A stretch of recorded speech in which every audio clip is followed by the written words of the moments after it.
Defense Secretary General asserts that the operation of getting rid of chemical weapons in Syria continues easily through the full cooperation of the Syrian government.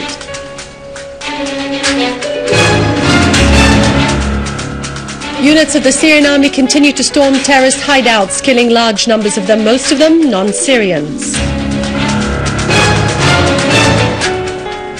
A comprehensive national plan throughout the country is put into action to save children with vaccines against polio.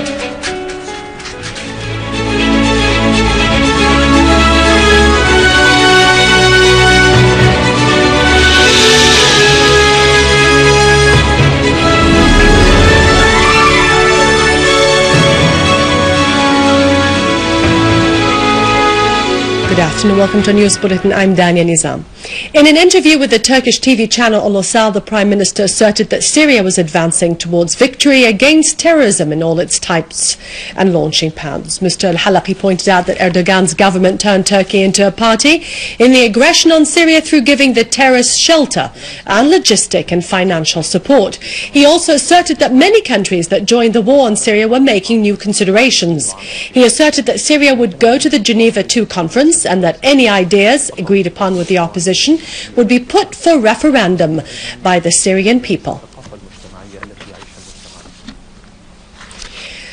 After over 2 years of daily terrorist attacks, there was a shy international attitude towards the great human catastrophe of sick people whose suffering increased after the destruction of more than 60% of government hospital and the burning and looting of ambulance vehicles. A common statement issued by international officials, the Executive Director of UNICEF, Antonio Laik, and the General Director of the World Health Organization, Margaret Chan, and the Coordinator of the UN Relief Affairs, condemned attacks on medical institutions in Syria and the victimization of sick people and their doctors and nurses. These attacks constitute war crimes in international law. The statement stressed the necessity of protecting medical institutions and allowing their crew to offer medical and surgical care to the patients. The Syrian Ministry of Health called upon the international community to stop targeting health institutions because the attacks damaged 60 hospitals, 25 medicine factories, more than 400 ambulance vehicles and 650 health centers, in addition to the death of dozens of medical employees.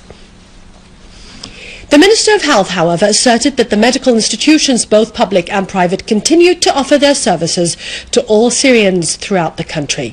The Ministry of Health attained the first position in the whole Middle East by the end of 2009, according to the World Health Organization. The British paper, the Daily Telegraph, revealed the fact that a Moroccan went to Syria with his 5 sons to fight with the terrorists. The paper said that large numbers of families from all over the world went to Syria to join the extremist fanatic gangs. The paper quoted Shiraz Mahir, the expert in the International Centre to Study Political Violence in King's College in London, as saying that many families from Caucasia and Asia crossed into Syria. The coordinator of the EU against terrorism, Jildi Kirshov, warned against the increasing number of fighters returning from Syria into Europe and constituting a real danger. The Tunisian Minister of the Interior, Lutfi Ben Jeddo, asserted that the spread of jihadi fornication in Tunisia was the result of fatwas by the theorists of fanatic thinking. A Tunisian electronic paper asserted that 7 Tunisians were killed while they were fighting under the so-called Islamic State in Iraq and the Levant, which belongs to al-Qaeda in Syria.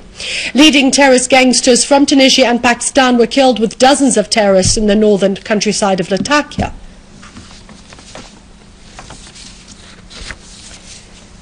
In the countrysides of Damascus, Al-Nabik, Latakia and Aleppo, the Syrian army carried out intensive and successful operations in the eastern Ghouta.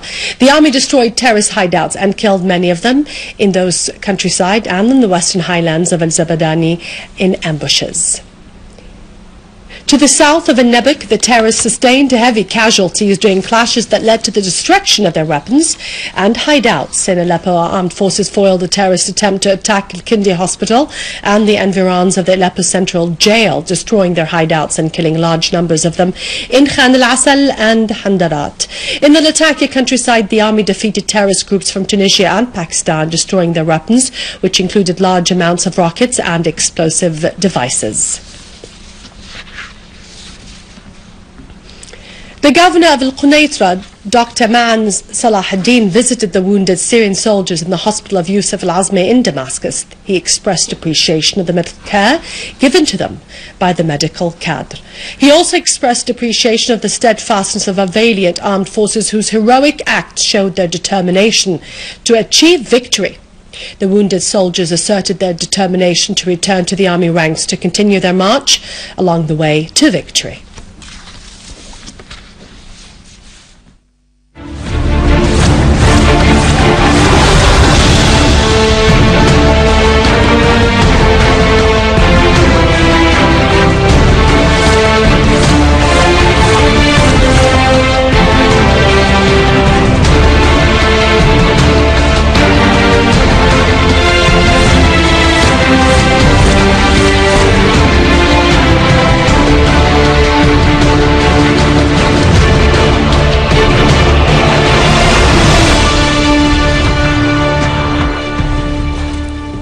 The Secretary General Ban Ki-moon stressed that getting rid of the chemical weapons in Syria is going on easily in cooperation with the Syrian governorate. During an interview in Paris, Ban Ki-moon also said that the Syrian government was very cooperative, despite the fact that there was not enough assistance by the states for destroying these weapons, pointing out that the third phase will be dedicated for the actual destruction of these weapons. A delegation comprising of teachers' unions and syndicates in Lebanon, Palestine, Yemen and Lebanon is visiting Syria. A delegation comprising more than 40 officials of teachers' unions and syndicates in Mauritania, Palestine, Yemen and Lebanon is visiting Syria to express solidarity with the Syrian people and the Syrian Army. Assistant Regional Secretary of Al-Ba'ath Arab Socialist Party, Hilal al-Hilal, during his meeting with the delegation affirmed that Syria's commitment to Arabism is a point of principle that can never be compromised. Al-Hilal expressed appreciation for the delegation's visit to Syria, underlining the role of teachers in setting facts straight. Grand Mufti of the Republic, Dr. Ahmed Badruddin Hassoun, underlined the role of teachers in raising generations to confront the challenges facing the Arab nation. We are delivering a message to all the world that Syria will overcome this crisis that it has today, and we are here to say that Syria is the aim of all the forces. If you say that they mean to destroy Syria first, then to overcome all the Arab world. So we here to support Syria under the leadership of Mr. Bashar al-Assad.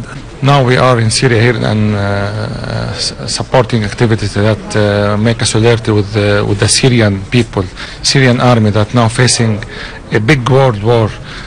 Because Syria now is the first support of resistance, the first support of Palestine, the resistance in Lebanon and Palestine that America and some Arab countries, petrodollar countries, want to boycott Syrian because because Syria support this resistance that want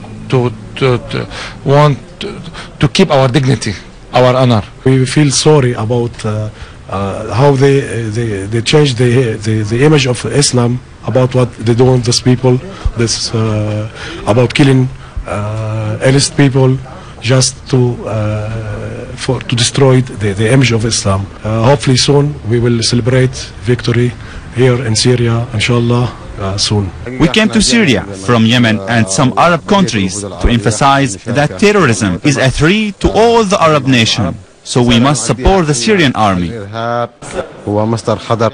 We stand in solidarity with Syria because Syria is representing the dignity of the Arab nation. The victory is coming soon because of the cohesion of the army and the people. الجيش والشعب. Ministry of Health continued to provide vaccines against polio for children and to contain the cases that have emerged recently by launching successive vaccination campaigns. Cooperation with local and international partners has resulted in an overall plan on the national level and on the levels of each governorate.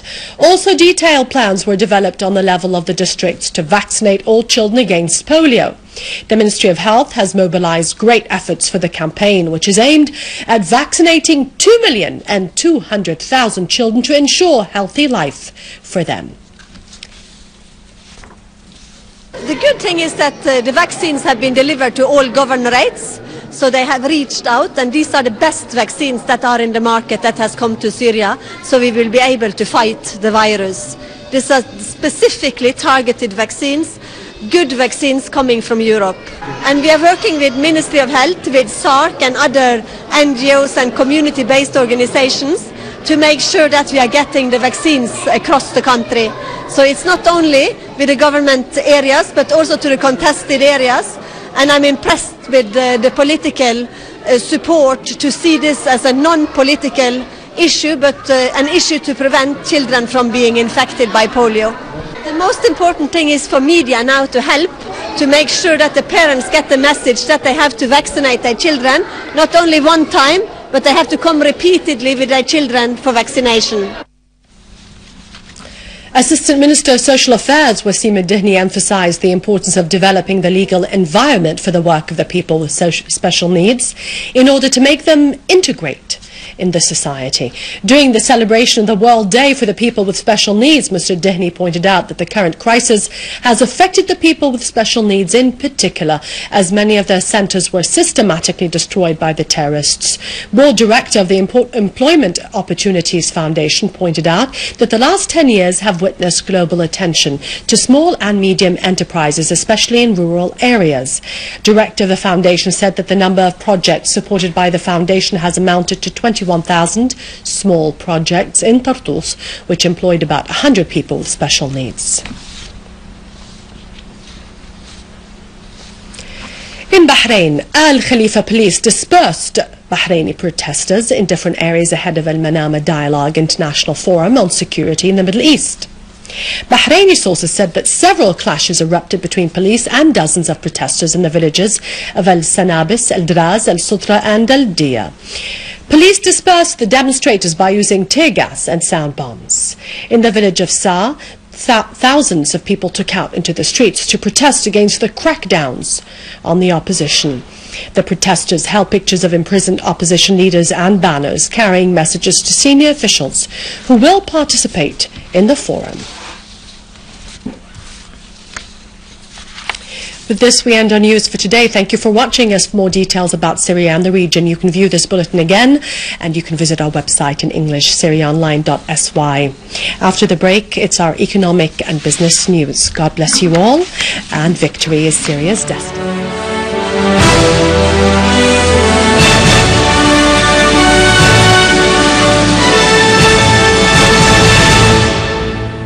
Ladies and gentlemen, good afternoon. The 15th General Conference of the UNIDO has elected Syria as a member of the Asian Group in the organization's council for the coming 5 years, as the Council of the UNIDO is considered one of the most important policy-making tools which helps in supporting Syria with the needed technical and financial expertise in order to rehabilitate the national industry.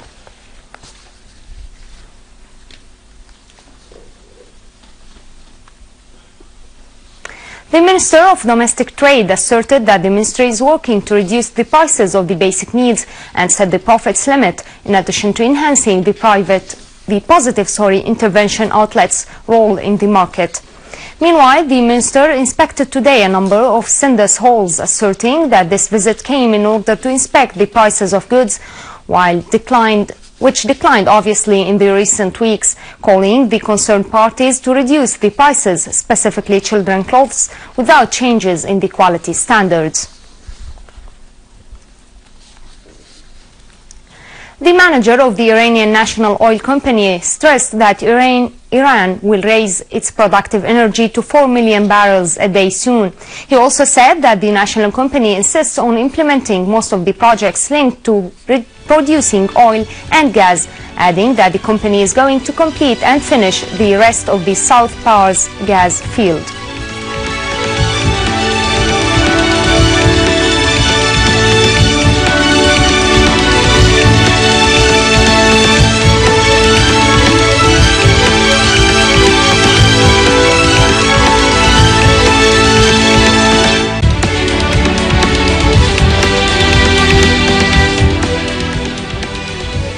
The Consumer Protection Patrols have seized more than 3 tons of smuggled cooking flour in Al-Qahtaniya countryside of Al-Hasake, while the baker's owner were sent to be sued as the stolen flour was sent back to Al-Qamishli mines, in addition to a number of warrants registered by the Consumer Protect Patrols against violators in order to protect the prices. The General Establishment of Textile Industries has issued a decision to reduce the yarn prices by 10%. The Director General of the establishment affirmed that the establishment works to prevent yarn smuggling into the neighboring markets that led to increase the yarn prices by 15% after adopting the official exchange rate. He also pointed out to the decline of the exchange rate, which led to reduce the yarn prices by 10%, so the current increase reached about 5%.